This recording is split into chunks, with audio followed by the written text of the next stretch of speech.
پاکستان میں اوسطاً سالانہ 15 لاکھ ٹن آم پیدا ہوتے ہیں۔ ان میں سے لگ بھگ 1.5 لاکھ ٹن آم برآمد کیے جاتے ہیں، باقی ہم وطن عزیز میں استعمال کرتے ہیں۔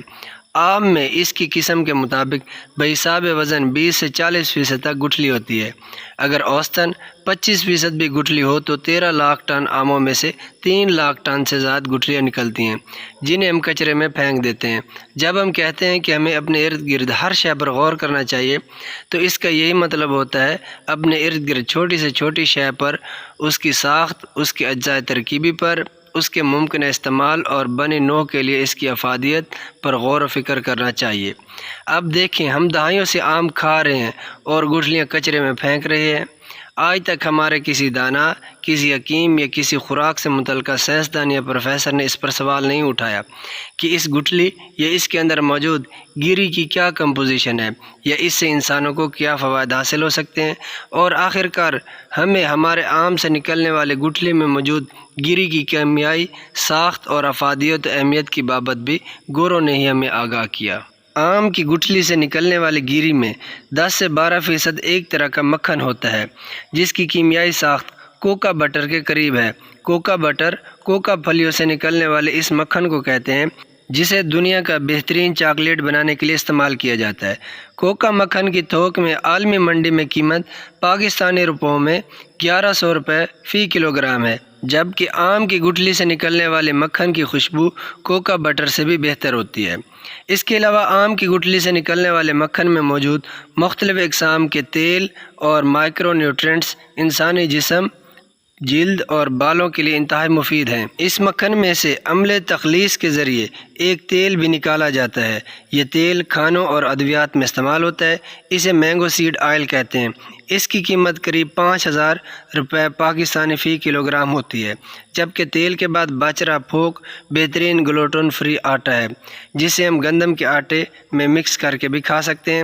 اگر کسی وجہ سے انسانی خوراک میں نہ بھی شامل کرنا چاہیں تو مرغیوں یا گائے بھینسوں کی خوراک میں مکئی کے بہترین نیبل بدل کے طور پر استعمال کیا جا سکتا ہے۔ اندازہ لگائیں کہ اگر 13 لاکھ ٹن آم سالانہ جو ہم کھاتے ہیں، اس کی گٹھلیاں ہم گھروں کی چھتوں پر اکٹھا کرتے جائیں اور کسی گٹھلیاں جمع کرنے والے کو دے دیں تو سالانہ 3.25 لاکھ ٹن گٹھلی جمع ہو سکتی ہے۔ گٹھلی میں گیری کی مقدار اوسطاً آدھی ہوتی ہے۔ اس حساب سے ہم سالانہ 1.5 لاکھ ٹن سے زائد گیری جمع کر سکتے ہیں۔ اس 1.5 لاکھ ٹن گیری سے بحساب 10% 15,000 ٹن آم کی گیری کا مکھن حاصل ہوگا۔ اس مکھن کی کم سے کم قیمت ایمیزون پر 200 گرام کا پیک $20 کا فروخت ہو رہا ہے۔ کوکا بٹر سے بھی آدھی قیمت پر لگائیں تو یہ قریب 8 ارب روپے بنتے ہیں، جبکہ تیل نکالنے کے بعد کا آٹا بحساب 30 روپے بھی لگائیں تو 4 ارب کو ہوگا۔ اسی طرح صرف ایک بیکار ترین نظر آنے والی شہد سے ہم سالانہ 12 ارب روپے کے وسائل مہیا کر سکتے ہیں۔ یہاں یہ امر دلچسپی سے خالی نہیں ہے کہ پڑوسی ملک بھارت میں بڑے پیمانے پر آم کی گٹھلیوں سے تیل نکالنے کا کام ہو رہا ہے اور وہ اسے دنیا بھر میں برآمد بھی کر رہا ہے۔ حال ہی میں ان کی سرکار نے 30,000 ٹن سالانہ مکھن حاصل کرنے کا ہدف مقرر کر رکھا ہے، جو ان کی کل ممکنہ پیداوار کا 30% ہے۔ آم کی گٹھلی کی گیری سے مکھن نکالنے کے لیے ہائیڈرالک پریس کی تکنیک سب سے کارآمد ہوتی ہے۔ ہائیڈرالک پریس سے مکھن نکالنے سے پہلے گیری کو خشک کیا جانا چاہیے۔ ایک چھوٹا سا سولر ڈی ہائیڈریٹر اور کم استطاعت کے ایک ہائیڈرالک آئل ایکسٹریکٹر زیادہ سے زیادہ 5 سے 6 لاکھ میں بن جائے گا۔ اس طرح کے ایک سیٹ سے 30 سے 60 کلو روزانہ مکھن حاصل کیا جا سکتا ہے، مطلب ایک ماہ کی پیداوار کی مالیت اس سارے سسٹم کی مالیت سے زیادہ ہوگی۔